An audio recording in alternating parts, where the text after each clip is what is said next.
రాయలసీమలోని ప్రతి ఎకరాకు నీళ్లివ్వాలనే సంకల్పంతో పనిచేస్తున్నట్లు ముఖ్యమంత్రి చంద్రబాబు చెప్పారు. బనకచెర్ల ప్రాజెక్టు ద్వారా గోదావరి నీళ్లను రాయలసీమకు తీసుకొచ్చేందుకు ప్రణాళికలు రూపొందిస్తున్నట్లు తెలిపారు. ఎన్టీఆర్ భరోసా పింఛన్ల పంపిణీలో భాగంగా అన్నమయ్య జిల్లా సంబేపల్లి మండలంలో పర్యటించిన సీఎం పలు అభివృద్ధి పనులకు శంకుస్థాపన చేశారు. ఐటీ ఉద్యోగులకు జిల్లాల వారీగా వర్క్ స్టేషన్లు ఏర్పాటు చేస్తామని హామీ ఇచ్చారు. ఎన్టీఆర్ భరోసా సామాజిక పింఛన్లను నెల నెలా స్వయంగా లబ్ధిదారుల ఇళ్లకు వెళ్లి అందజేస్తున్న సీఎం చంద్రబాబు ఇవాళ అన్నమయ్య జిల్లా సంబేపల్లి మండలంలో పర్యటించారు. మోటుకట్లలోని కొప్పుల మంగమ్మ అనే వృద్ధురాలి ఇంటికి వెళ్లి పింఛన్ అందజేశారు. కుటుంబ యోగక్షేమాలను అడిగి తెలుసుకున్నారు.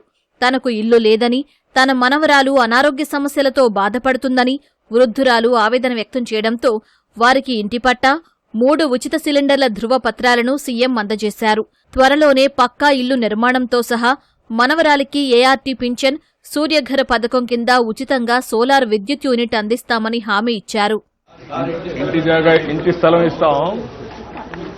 ఇంటి స్థలం ఉంది, ఇస్తున్నారు. 2 సెంట్ల 3 సెంట్లు ఇస్తున్నాం. ఇల్లు కూడా శాంక్షన్ చేశాం. ఇల్లు కూడా కట్టిస్తారు. వర్షాకాలం కంటే ముందు నీకు ఇల్లు వస్తుంది.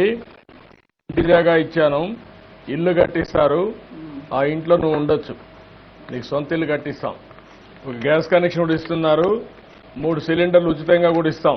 తర్వాత గ్రామంలోని దివ్యాంగుడు గొల్ల వెంకటేశ్వర్లు ఇంటికి వెళ్లిన సీఎం చంద్రబాబు అతడికి పింఛన్తో పాటు ప్రభుత్వం మంజూరు చేసిన ట్రై సైకిల్ను అందజేశారు.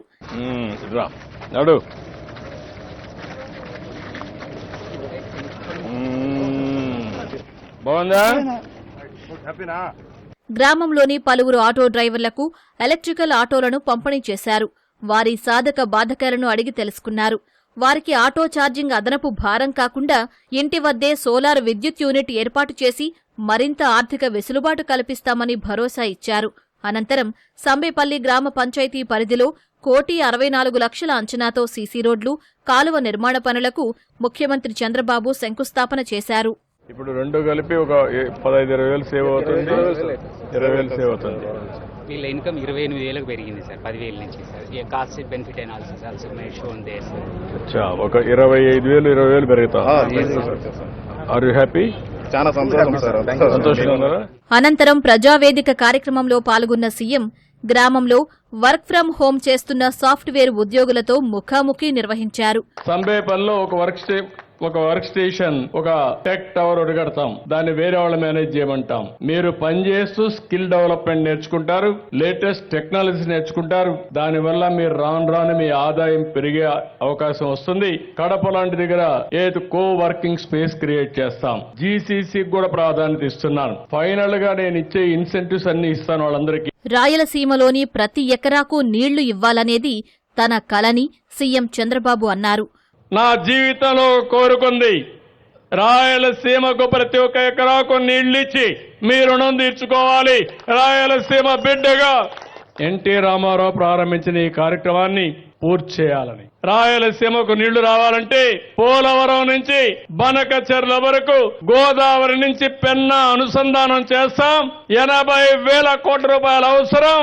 ఏం చేయాలని ఆలోచిస్తున్నా కేంద్రాన్ని మెప్పిస్తాం. తప్పకుండా అది జరిగితే ఇంకా రాయలసీమలో కరువు అనే మాట లేదు. జూన్ నుంచి రైతు భరోసా, తల్లికి వందనం పథకాలకు శ్రీకారం చుట్టనున్నట్లు సీఎం చెప్పారు. ఒకప్పుడు ప్రజల వద్దకే పాలన సాగిందని, నేడు వాట్సాప్ గవర్నెన్స్ ద్వారా ప్రజల చేతుల్లోకే పాలన తీసుకొచ్చామని ముఖ్యమంత్రి తెలిపారు. నీ పని నీ ఫోన్ లో ఉంది, ఫోన్ ఉపయోగించుకోండి. 161 సర్వీసులు ఇందులో పెట్టాం.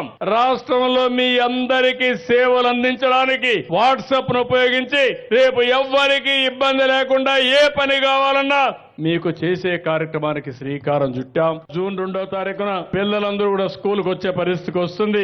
ఆ సమయం లోపలనే మొదటి సంవత్సరంలోనే దీనికి ఇవ్వడానికి నేను అన్ని సన్నాహాలు ఆలోచిస్తున్నా. తప్పకుండా ఇచ్చి రుణం తీర్చుకుంటాం.